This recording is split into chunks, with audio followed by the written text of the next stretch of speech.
Captain Ibrahim Traoré, the 37-year-old lion of Burkina Faso, has just dropped a bombshell that's ripping through the continent like wildfire. Visa-free entry for every single African. No more begging at embassy gates, no more shelling out hundreds of dollars to visit your own brothers and sisters on your own soil. Just an online application, a quick review, and you're in. Welcome to Burkina Faso, where Africa is for Africans, full stop. From now on, any citizen from an African country wishing to go to Burkina Faso will not pay any amount to cover visa fees, declared Security Minister Mahamadou Sana, straight from a cabinet meeting chaired by Traoré himself on Thursday. This isn't just policy, it's to centuries of colonial borders and a love letter to 1.4 billion Africans. While Donald Trump's America slammed the door on us with harsher penalties, steeper fees, and bans branding us risks, Traoré's flinging open the gates, shouting, "This is your home, come build it." It's a seismic shockwave, a slap to the West's face, and a wake-up call to do-nothing dinosaurs like ECOWAS and the African Union, AU, who've been promising free movement for decades while we're still shackled by their inertia. Traoré, in just 3 years, has done what they couldn't in half a century. This is Pan-Africanism reborn, raw, unfiltered, and ferocious. Traoré, a young soldier who seized power in a 2022 coup, is channeling Thomas Sankare's ghost, Kwame Nkrumah's vision, and Patrice Lumumba's fire. Burkina Faso now joins Rwanda, Kenya, and Ghana in easing travel for Africans, but Traoré's doing it with a swagger that's got the continent buzzing and corrupt leaders sweating bullets. This free visa system for African nationals will promote tourism, Burkinabe culture, and improve Burkina Faso's visibility abroad, the junta's information service declared late Thursday. Picture this: Nigerians landing in Ouagadougou to trade gold, no visa hassle. Ghanaians vibing at the Fespaku Film Festival, no red tape. South Africans weaving through Bobo Dioulaso's vibrant markets, no bureaucratic nonsense. This isn't just about travel, it's about trade, culture, love. Reknitting that bonds colonial powers shredded at the Berlin Conference of 1885. Traoré's screaming, "Africa's ours again," and it's a seismic jolt, a declaration of war on division, a blueprint for a united Africa that's got the West trembling, and African elites clutching their pearls in panic. Let's get real. How do you explain this insanity? Africans on our own continent, jumping through flaming hoops for visas to visit our own kin, while Europeans and Americans stroll in with a smile and a stamp on arrival. It's a scandal. World Bank and AU studies lay it bare. Intra-African travel is a nightmare of denials, delays, and fees, with Africans facing higher visa rejection rates for African countries than Westerners do. A Kenyan trader shells out $100 to enter Abidjan, while a Brit pays nothing. A Nigerian student waits months for a Ghanaian visa, while a Canadian backpacker gets one at the airport. And don't even start on telecoms, that other colonial shackle. Calling the US from Abuja is pennies. Dialing Dakar, you're broke before you say hello. It's deliberate, a design to keep us strangers, to keep us weak. The Berlin Conference didn't just carve up maps, it carved up our ability to connect, to trade, to dream together. Traoré's visa move is dynamite to those walls, a call to roam free, trade free, love free. Africa's true potential is buried in the freedom of movement for Africans across Africa. One ex-user nailed it. Traoré's unlocking that potential, and it's a game changer. This didn't come out of nowhere. Traoré's been on a tear since he stormed into power in September 2022, a bloodless coup that felt like Burkina Faso finally exhaling after decades of suffocation. 3 years, just 3. And he's rewriting the rulebook. No bowing to Western powers, no groveling for IMF loans with strings thicker than ship ropes. He saw France for what it was, the puppeteer pulling Burkina's strings since independence in 1960. France-Afrique wasn't partnership, it was a leash. French troops under Operation Barkhane lounged in bases while jihadists ran rampant, controlling 40% of Burkina's territory by 2022. What were they helping? Traoré demanded, his voice cutting like a machete. They come as saviors but leave us enslaved. By February 2023, he'd kicked out every last French soldier, ended Total Energy's shady oil contracts, and started dismantling the CFA Franca's chokehold. that currency that's basically a French veto on African economies. When the West refused to sell weapons, sneering, "These Africans will just kill each other," Traoré didn't flinch. He turned to Russia, securing drones, tanks and training. Now, Burkina's army, 50,000 strong, is reclaiming villages, training local militias and tackling terror head-on.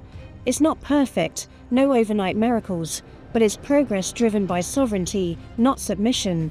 But Traoré's not just fighting on battlefields, he's reclaiming Burkina's soul, French, that colonial tongue force-fed in schools and courts. Out the door, Mooré, Dioula, Fulfulde, local languages, and now the heartbeat of classrooms. Judges swapped powdered wigs for Faso-Dan fanny robes, that tough home-woven cotton that screams pride. "We wear our history, not theirs," he declared, in 2024, and the crowds roared.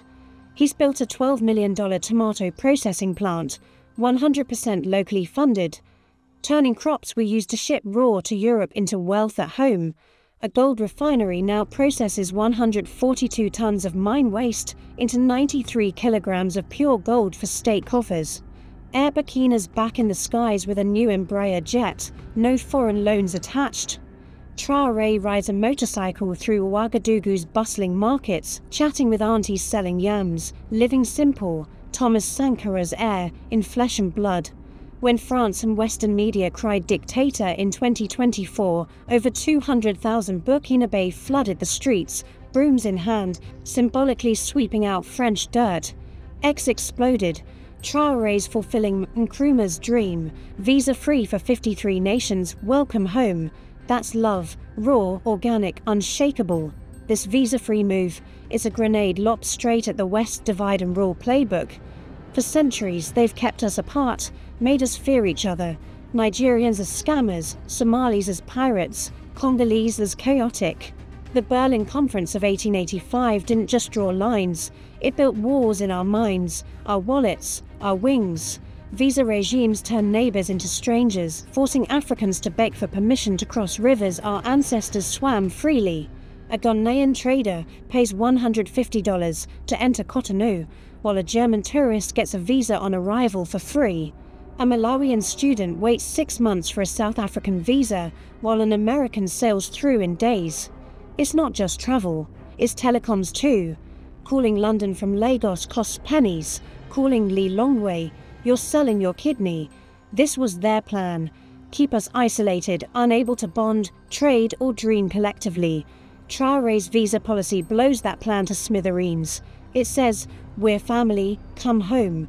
And it's a direct challenge to the West, especially as Trump's new policies, tripled vetting, $500 fees and bans on high-risk Africans mock our dignity. Traoré's countermove, "We don't need your gates, we've got our own." The economic ripple effects are massive.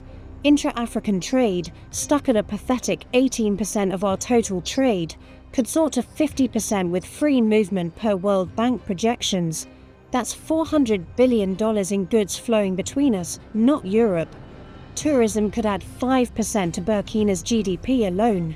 Think Fespaco Film Festival drawing millions, not thousands, or Festima's Masked Carnival becoming a global draw. Nigerian investors could scout Burkina's gold mines without visa headaches. Ghanaian coders could collaborate with Burkinabe farmers on drought-resistant crops. No bureaucratic barriers. South African miners could explore Sahel opportunities, no red tape. And security, unity is jihadists' kryptonite. Divided, we're prey. Together, we're a fortress. Traoré's betting on connection, not isolation, to starve terror and build resilience.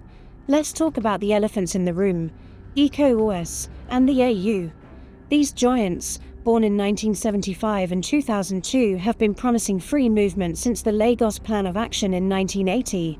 Agenda 2063, the AU's grand vision, lists free movement as Pillar 1. Yet 45 years later, we're drowning in paperwork. ECOWAS 1979 Protocol on Free Movement. A mirage, riddled with fees, delays and exceptions. The ECOWAS passport, hyped in 2000, a dusty dream because member states couldn't agree on implementation.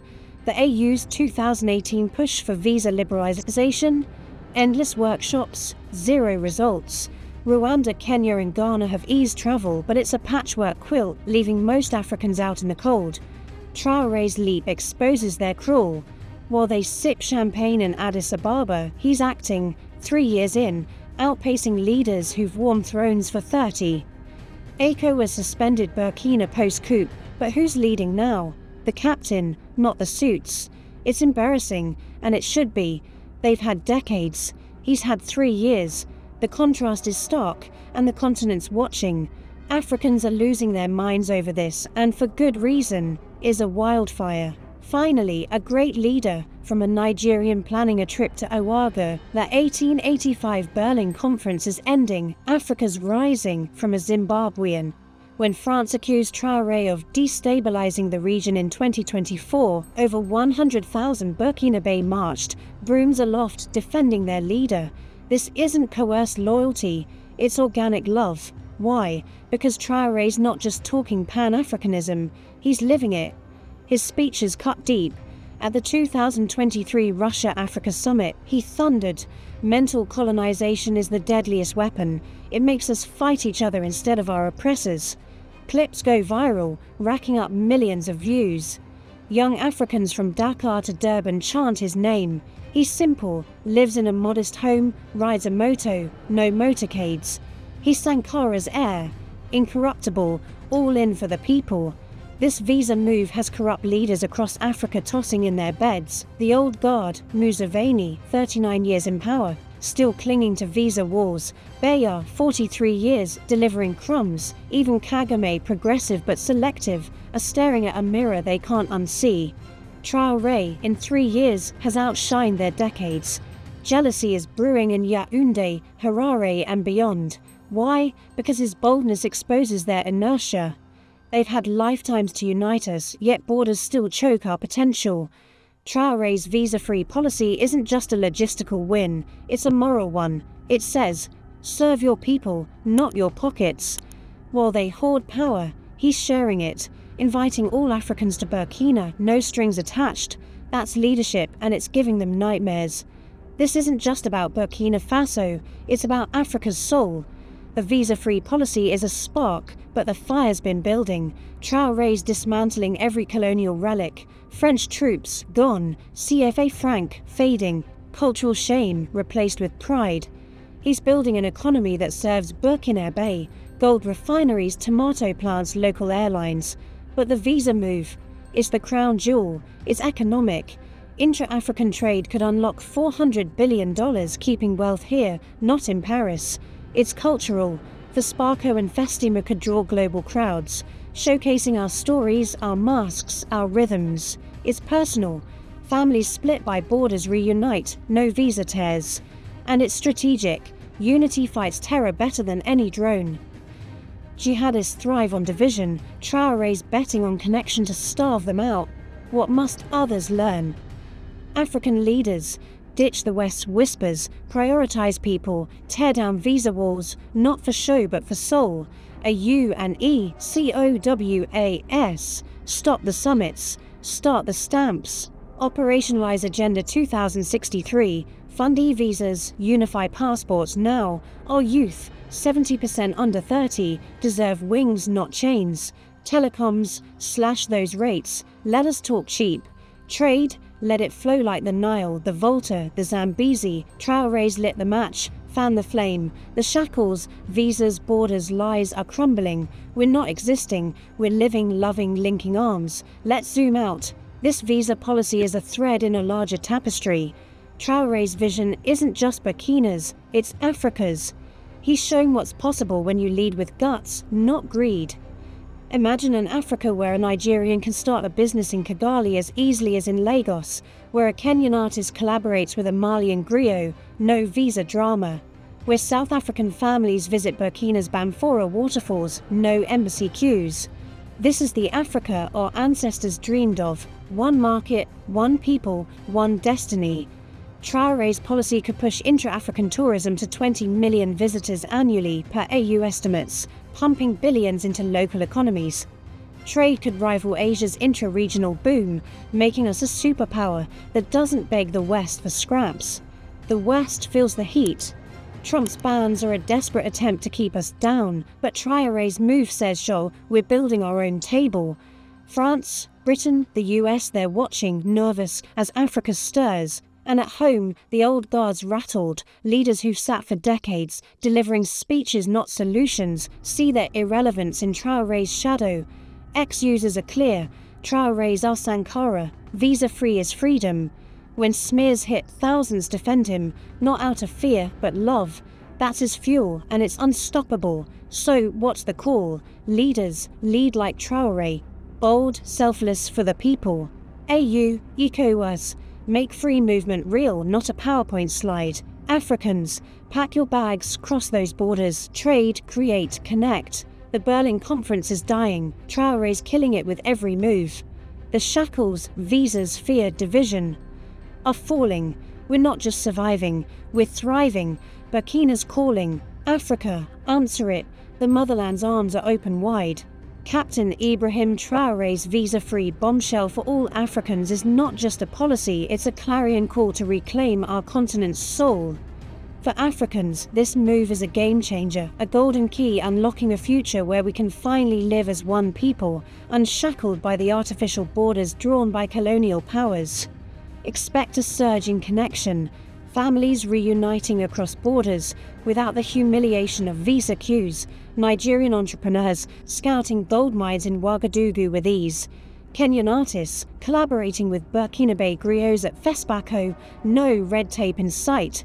This policy could spark a tourism boom, potentially adding 5% to Burkina Faso's GDP, as millions visit its vibrant festivals and markets, per AU estimates.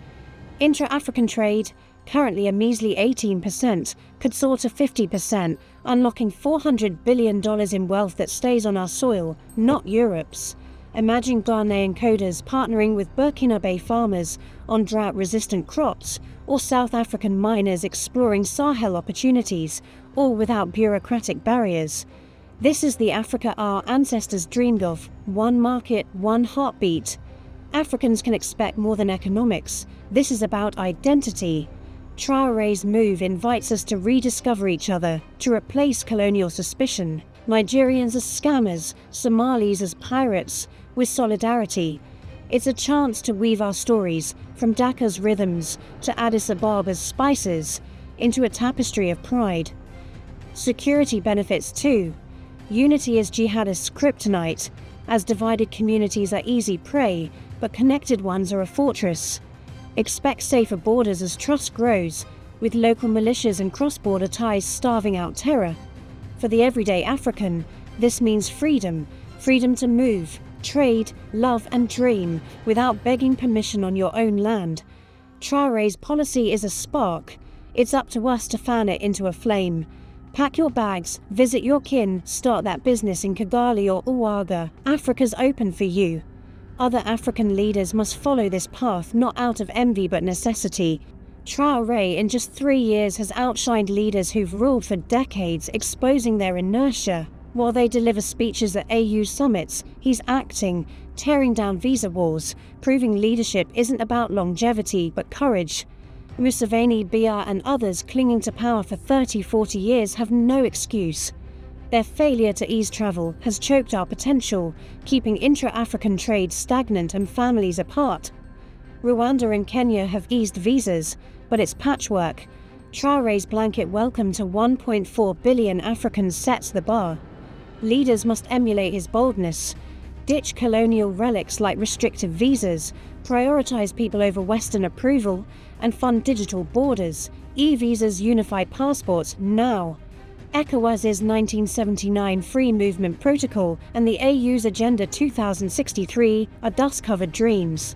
Traoré's shown they can be reality. Follow him, or be left behind as the continent moves on.